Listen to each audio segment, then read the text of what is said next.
we hadn't met, my name's Brian Hikes. I'm a physician over at Tri-State in McConnellsburg. And they wanted us to come out and do the lunch and learn thing, in particular the topic for today is dehydration. So, pretty timely topic around this time of year. I would imagine that's why it was picked. And if you guys have any questions at any time, feel free to interrupt me and ask. That's not a problem. But basically, the definition of dehydration is anytime you're taking in less fluid into the body than you're putting out. Now, a lot of times it's not that big a deal because it's only small amounts and the body can compensate. When it becomes a problem is when there's a big difference in the intake and output. So why would that occur? Well, there's many different causes. It could be a gastrointestinal cause, like you're having a lot of vomiting or diarrhea and you're losing a lot of fluid that way. Also because you're ill, you can't take as much fluid in, so you end up with a deficit there. Could be excess sweating, which you're doing for temperature regulation, which is probably more apt to be what would be going on in a facility like this, working in the hot weather and working up a sweat and not really taking the time to hydrate yourself adequately, and over many hour day that starts to add up. Also, sometimes if people are really into fitness, they really push themselves exercising, but when they're doing their normal routine outdoors in a 90-degree humid day, it starts to become a problem where on a nice 60-degree fall day, not as big an issue because they're not having to regulate their temperature so much. Excess urination is another reason. Either through artificial means, like they're taking in a lot of caffeine or alcohol. Both those act as diuretics, so that can be a reason. If they think they're hydrating themselves, but they're drinking like a bunch of energy drinks or soda with a lot of caffeine in it, or coffee, they're not actually keeping up with their body's need, and they're making it worse. Also, if someone's diabetic and hasn't been keeping up with their blood sugars, the only way the body really has to get rid of that excess sugar is dumping it in the urine. So you end up urinating a lot more, and once again can start dehydration that way. Also, there's excess loss through the skin, not through sweating. That would be like burns, really mess with the skin's ability to regulate temperature properly and regulate fluid balance properly, so you can use excess water through burns, whether it be a thermal burn or sunburn or what have you, or if people have certain inflammatory skin diseases, sometimes they lose their ability to regulate that sweating properly. And also just not drinking enough water, not taking in enough fluid, and that's whether it's just not available or they're not stopping and taking the time to do it, what have you. So, kind of everybody knows that they can get a little dehydrated when they're doing regular things. The first thing you notice is you're getting thirsty, and most times people will take that as a sign that they need to drink something, and then you do okay. But once you start getting into more trouble, there starts to be other signs and symptoms that come up. Particularly, the urine will get more concentrated and very dark colored, kind of strong smelling, and that's the body trying to hold on to more water and putting less out of the urine. Eventually, when it gets really severe, you'll stop making urine altogether, but by that point, you're usually in trouble. So there's other signs that come up first. We mentioned thirst or dry mouth. Particularly in children, if you're worried about young kids, you'll start to see that they may be crying or upset, but they're not producing tears. They look like they're crying, there's just no tears being produced, and that's because of enough dehydration that they're not able to make them. Also, you'll notice that when you would normally be sweating quite a bit, you're not. You feel really hot, but you're not sweating. It's because you don't have enough fluid to be making the sweat.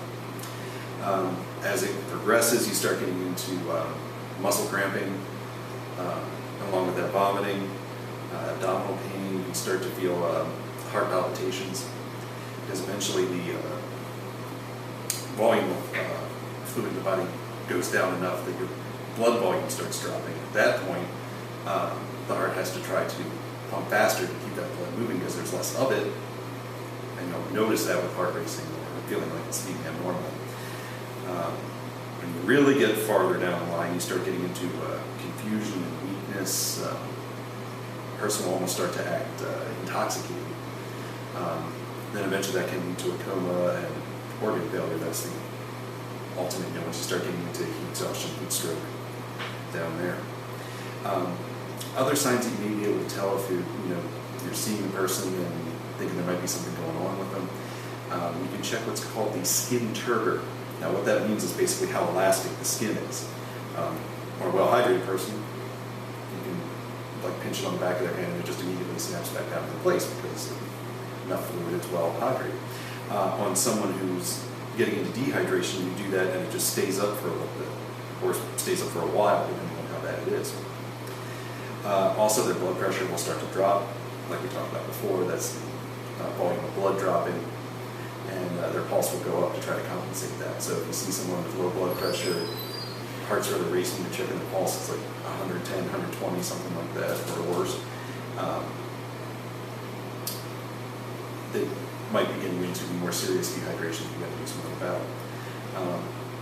Likewise, you can also check sometimes just looking in their mouth and see do the membranes look wet or do they look, dry, like there's no saliva because they're not producing.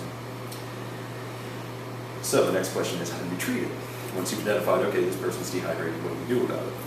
Well, of course, you want to try to rehydrate them, whether it's water. A lot of times in young kids, if they're being fussy and they don't feel well, otherwise you can do popsicles, perfectly fine. Whatever they like. You want to try to go for clear fluids. You don't really want to go for like orange juice or milk or something like that. Your stomach's not going to be able to handle it, and you can just use vomiting that way. Other ways would be like Gatorade or a sports solution that has some electrolytes in it as well. And that can be important because in both sweat and urine, you're going to be losing more than just water. You're losing sodium, potassium, those kind of things, which are important to maintain the proper fluid balance. And we'll get into that in a little bit because that comes into some other things.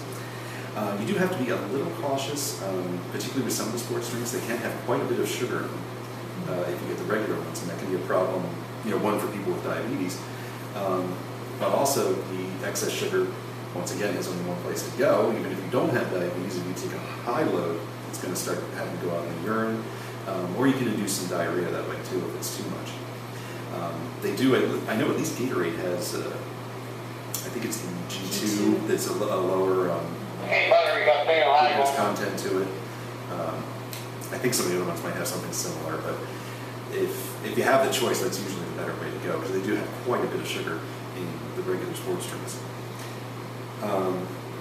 Depending on how ill the person is, if they're starting to get that muscle cramping and vomiting type stage, you might have to give them just small amounts kind of frequently.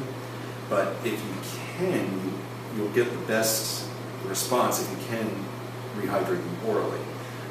So that's what you want to try to do, unless you really don't have a choice. If they're out of it, they're not able to drink safely or properly, or their deficit is really large, then sometimes you do have to go to IV fluids. But if you can do it orally, that's the way you want to try to do it. Cooling them down, you do want to try to get them into a cool environment, maybe into somewhere air conditioned or something like that with a lower humidity and cooler temperature. Using like a damp towel, especially around the neck or such, can help. You don't want to cool them too rapidly by using ice or something like that. A lot of times that will just cause the blood vessels in the skin to contract down to try to save warmth, and then you're heating them internally, or they start shivering, and then once again you're heating internally. You're doing the opposite of what you actually want to do. So you want to cool them down, but not chill them. If the source of their dehydration is vomiting or diarrhea, you can do medications to help stop that. Antiemetics, antidiarrheals. But like I was saying before, if it's too severe, then you have to take them to the emergency room, get IV fluids and that kind of thing. The thing I said we wanted to come back to with the electrolytes, there is an unusual thing that can happen called water intoxication. Every now and then you hear stories about some place doing some kind of weird contest, or some kind of like a hazing type thing in a fraternity or something, where they have them people try to drink large amounts of plain water. And what happens in that case is water will always want to come to an equilibrium in the body. So you have other things in the space outside the blood, such as salt and potassium, calcium, and other minerals. And if you take a large volume of water too quickly, that'll start to move down the blood, and then it needs to cross over into the tissues to try to maintain that adequate balance. Well, too much too fast, and that will start to swell up the tissues, particularly in the brain, and you'll have pressure start to be put on areas such as the brain stem and other parts of the brain, and eventually can lead to death, and that's where those deaths have occurred. On the news, I think there's one particularly, there was a contest in California where they had to drink several gallons of water and then be in physical contact with a car, and the last person to give up on the car. And there was a woman there who died because of that. She took in all that water. You weren't supposed to, the idea was you weren't supposed to urinate as to who could hold out the longest, and she ended up having swelling in her brain, and it put pressure on the brain stem and killed her. So that's the danger there. I mean, it's not just a glass or two of water. We're talking like a gallon, 2 gallon, 3 gallon. Getting into ridiculousness, but it can happen, and that's less of a danger when you are using things like sports drinks, things with electrolytes, because they kind of they have a similar mineral salt ratio to what's already there, so you don't have that rapid water flowing into the tissues.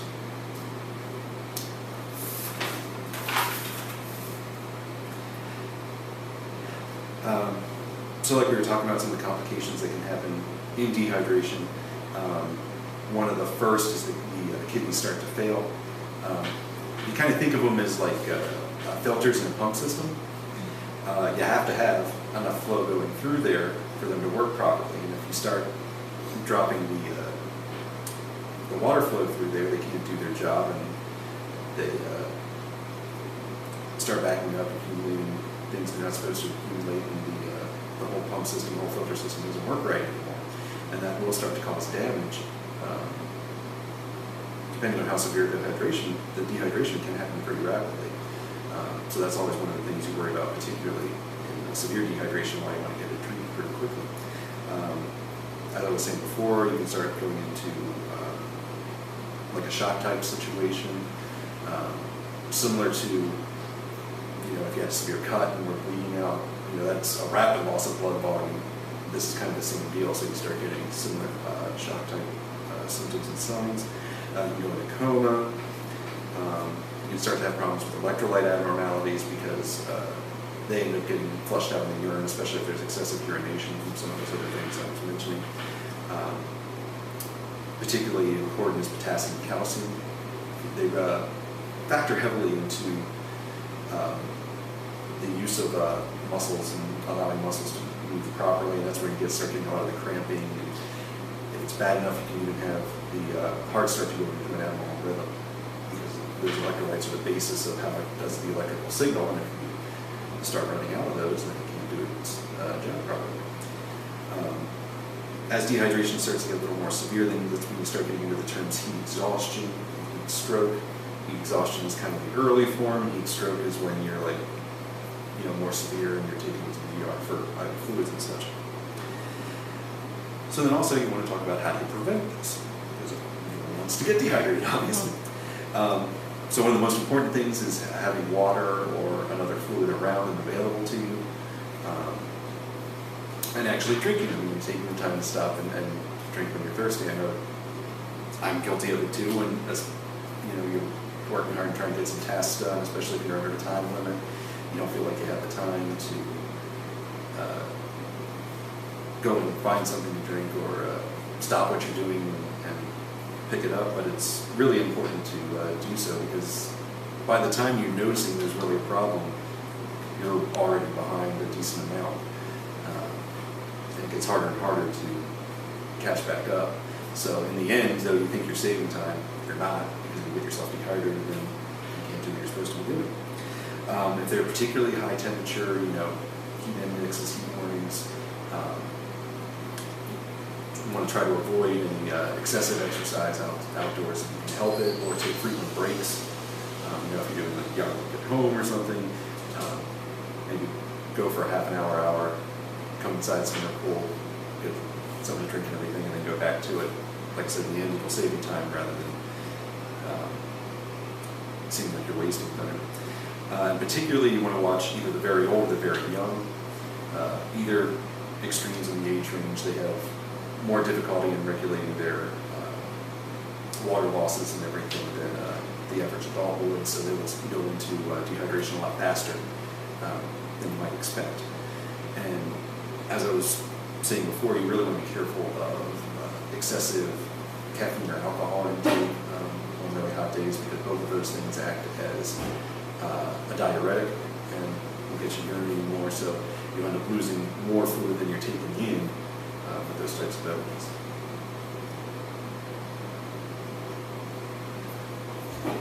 That's pretty much what I had to say. Is there any particular questions you guys have? I have a question. Just when you're talking about the sports drinks, my son plays baseball, basketball, all that. Well, you know, soccer and baseball are in the heat. Mm-hmm. How do you regulate? I always like him to drink some Gatorade or something at least before a game, because I feel like it's helping him with the electrolytes. Mm-hmm.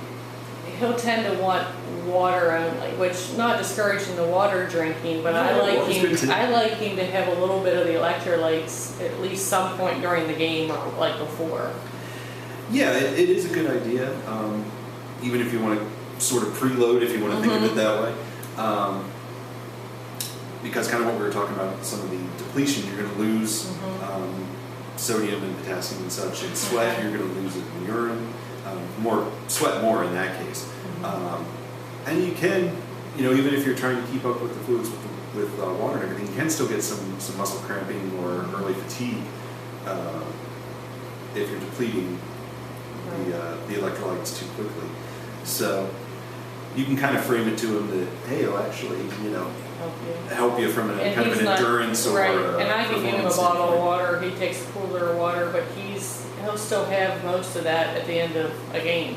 More so in baseball because he's not running quite as much, but I'm like, he's a little hotter, it's a different so I pace, kind of worry because I don't feel like he's drinking enough. Yeah, he probably isn't. Now, he's young, he's healthy, he's resilient, he can deal with that. Were he 50 or 60, probably not so much. Right. Or a 1 or 2 year old, probably not so much. Yeah, it's hard at that age, but you kind of got to push him on it a little bit. I know there's a lot of talk about how much water a person really on the average should take in. Is there a certain set guideline that somebody should drink so much water in a day on a hot day? That is really hard because it's a very individual thing. It depends on, you know, if you have any medical conditions, you know, so like I mentioned, such as diabetes or a skin condition, or you just got really bad sunburn the day before. It also depends on the intensity of the exercise you're doing. You know, if you're just walking around doing some shopping outside as opposed to going for a run. So a hard and fast amount, not really. But you would have to go pretty far to do too much. So generally it's whatever you think, do a little more than that, and you're probably fine. I'm not sure, like your shop guys here, now do they take breaks every so often? And Yeah, we have a break in the morning for 10 minutes and then a lunch break for half an hour and then an afternoon break for 10 minutes. But we definitely support them drinking water, and we supply spring water, purified water all day long that's available free of charge. I've worked at some places too that did that. So I mean, welders right now, they ultimately have to be covered up because of the weld sparks and everything, and then obviously when they take a break you can just tell how much sweat they've lost. And yeah, it's a surprising amount. I think typically you're going to think that a welder is not getting enough water. No, probably on average not. Yeah. But you know, doing those measures are great. You know, having it available, having it there, and every now and then, just like your son, you might have to kick him in the pants a little bit and say, "Hey, go actually drink it. This doesn't do any good. Don't drink it." But yeah, those are definitely good measures. And I've worked places too that did that, and it helps quite a bit.